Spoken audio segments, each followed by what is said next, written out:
नमस्कार मित्रांनो, YM Marathi YouTube चॅनलमध्ये आपल्या सर्वांचे स्वागत आहे।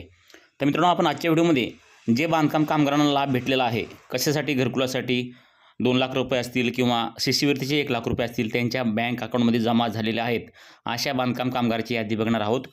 आणि तसेच ज्या बांधकाम कामगारांनी अप्लाय केलेला आहे योजनेसाठी, पण त्यांना परंतु काही अडचणीमुळे पैसे भेटलेले नाहीत, अशा बांधकाम कामगारांची यादी बघणार आहोत। त्यामुळे दोन्ही प्रकारची यादी बघणार आहोत। ज्या बांधकाम कामगारांना पैसे भेटलेले आहेत, त्यांच्या बँकेमध्ये पैसे जमा झालेले आहेत, त्या बांधकाम कामगाराचे नाव टाकलं की त्यांचं या ठिकाणी नावाची यादी येणार आहे।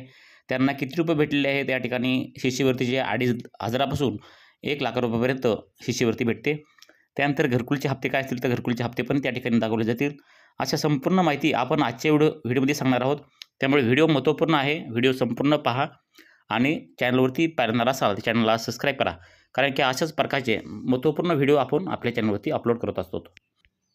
आणि त्यानंतर गृहोपयोगी संच जे आहे ते गृहोपयोगी संचासाठी कोणकोणते कागदपत्र लागतात आणि कोणकोणत्या बांधकाम कामगारांना हे गृहोपयोगी संच भेटणार आहे, त्याबद्दल बरेच जणांनी कमेंट केले, त्याबद्दल पण आपण पुढच्या व्हिडिओमध्ये सांगणार आहोत। परंतु आपण आजच्या व्हिडिओमध्ये सांगणार आहोत की ज्या बांधकाम कामगारांना पैसे भेटलेले आहेत, अशा बांधकाम कामगारांची यादी बघणार आहोत। आणि ज्या बांधकाम कामगारांनी अप्लाय करून सुद्धा अर्ज भरून सुद्धा त्यांना पैसे त्यांच्या अकाउंटवरती जमा झाले नाहीत, काय कारण असणार आहे हे पण आपण बघणार आहोत। कोणत्या कारणामुळे त्यांना हे पैसे भेटलेले नाहीत, त्याचं काय कारण आहे, त्यांनी दुरुस्ती कसं करावं लागणार आहे, संपूर्ण डिटेल माहिती आपण आजच्या व्हिडिओमध्ये पाहणार आहोत। व्हिडिओ संपूर्ण बघा आणि चॅनलला सबस्क्राईब नसेल तर चॅनलला सबस्क्राईब करा।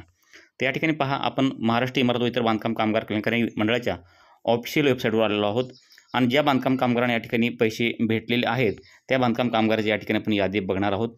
तर या ठिकाणी तुम्ही पाहू शकता, बांधकाम कामगाराची यादी जी आहे ते 6 फेब्रुवारी 2025 पर्यंतची ही यादी आहे। तुम्ही या ठिकाणी क्लिअरली पाहू शकतात, 6 फेब्रुवारी 2025। तर या ठिकाणी जे आहे ते तुम्हाला संपूर्ण माहिती भेटणारच आहे। परंतु ज्या कामगारांनी या ठिकाणी ज्यांनी लाभ घेतलेले आहेत, तर त्यांच्या अकाउंटवरती पैसे जमा झालेले आहेत। तर या ठिकाणी संपूर्ण बघूयात माहिती।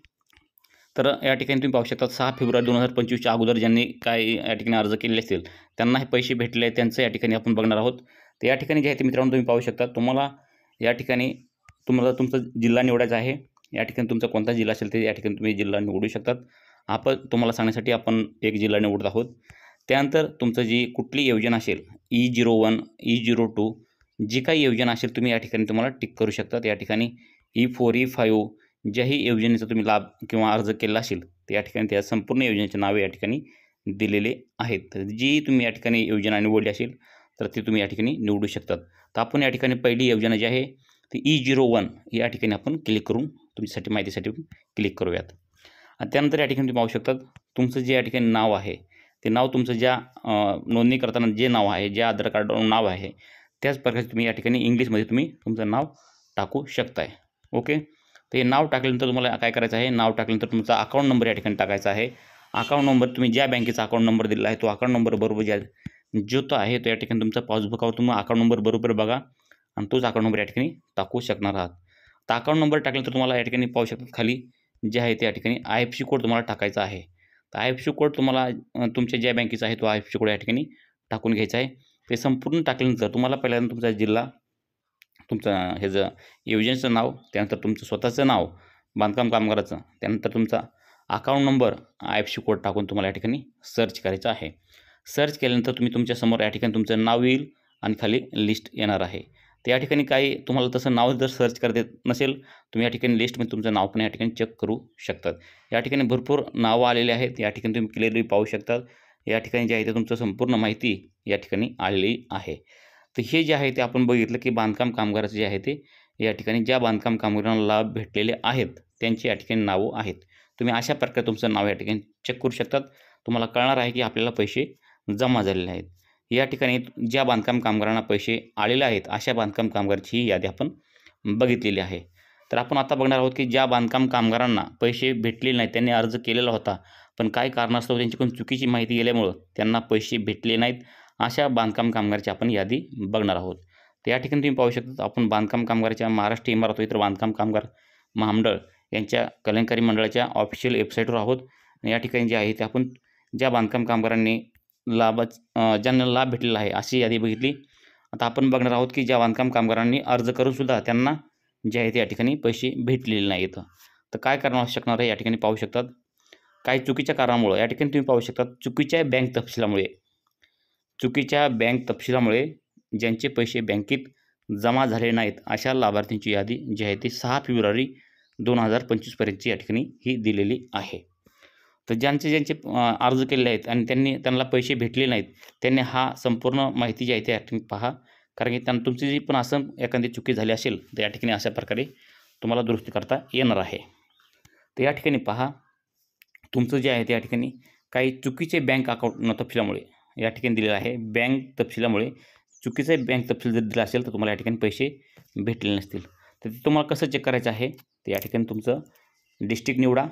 या ठिकाणी जे आहे तुमचा जिल्हा निवडायचा आहे. त्यानंतर तुम्ही जीही या ठिकाणी स्कीम दिलेली आहे, स्कीम म्हणजेच तुमची जी आहे ती योजना निवडा एखादी. त्यानंतर तुमचं नाव या ठिकाणी निवडायचं आहे. त्यानंतर अकाउंट नंबर, IFSC कोड आणि सर्च करून बघायचं आहे. तर अशा प्रकारे जे आहे ते मित्रांनो तुम्ही क्लिअरली संपूर्ण तुमचे नावं आणि तुमचं जे आहे ते account number, IFSC code number टाकून सर्च करू शकतात. तसं जर नाही केलं तर या ठिकाणी तुम्ही पाहू शकतात, या ठिकाणी जे आहे ते नावं काय दिलेले आहेत या ठिकाणी तुम्ही क्लिअरली पाहू शकतात. नाव आहे बेनिफिशरीचं, त्यानंतर जिल्ह्याचं नाव आहे आणि त्यांचं जे आहे ते पैसे या ठिकाणी दिसून येत आहेत. तर अशा प्रकारे काही जणांना भेटलेले आहेत आणि काही चुकीचे बँक अकाउंट असल्यामुळं त्यांना भेटलेले नाही आहेत. तर चुकीचे बँक अकाउंट असल्यामुळं त्यांना पैसे भेटले नाहीत. त्यांचा आकडा या ठिकाणी पाहू शकतात. 34,511 जण या ठिकाणी दिलेले आहेत. तर या ठिकाणी तुमचा पण नंबर असू शकतो. तुमचं पण चुकीच्या बँक तपशिलामुळे जर पैसे आले नसतील तुम्हाला काय करायचं आहे, तर या ठिकाणी पहा, तुम्ही जे आहे ते आपल्या जवळच्या तालुका सुविधा केंद्रावर जाऊ शकता आणि तालुका जे सुविधा केंद्र आहे त्या ठिकाणी जाऊन तुमचं पासबुक घेऊन जायचं आहे. तुम्ही पासबुक आणि तुमचं आधार कार्ड झेरॉक्स जे आहे ते तुम्ही सोबत घेऊन जायचं आहे आणि तुमचं कामगाराचं स्मार्ट कार्ड आहे ते घेऊन जायचं आहे. आणि त्या ठिकाणी तुमचं जर काही चुकीचं बँक तपशील असेल तर त्या ठिकाणी दुरुस्त करून घ्यायचं आहे त्यांच्याकडून आणि त्यांना सांगायचं आहे की आमचं अशामुळं चुकीचं झाल्यामुळं आम्हाला पैसे आले नाहीत, आमचं हे बरोबर करून द्या. तर अशी संपूर्ण माहिती तुम्ही त्या ठिकाणी दिल्यानंतर तुम्हाला संपूर्ण जे आहे ते तुमचं बरोबर केलं जाईल आणि तुमचं संपूर्ण बँक अकाउंट हे संपूर्ण तुम्हाला त्या ठिकाणी बरोबर केल्यानंतर तुम्ही ज्याही योजनेचे लाभ घेत असाल त्या तुमच्या अकाउंटवरती त्या ठिकाणी ट्रान्सफर केले जातील. संपूर्ण माहिती अशी आहे की तुम्हाला ज्यांना या ठिकाणी पैसे भेटले नाहीत त्यांनी त्या ठिकाणी जे आहे ते त्या प्रकारे तुम्ही संपूर्ण माहिती करून घेऊ शकता. तर आपण बघितलं की ज्या बांधकाम कामगारांना पैसे भेटलेत त्यांची यादी बघितली, ज्या बांधकाम कामगारांना चुकीच्या बँक तपशिलामुळे पैसे भेटले नाहीत त्यांची पण यादी बघितली.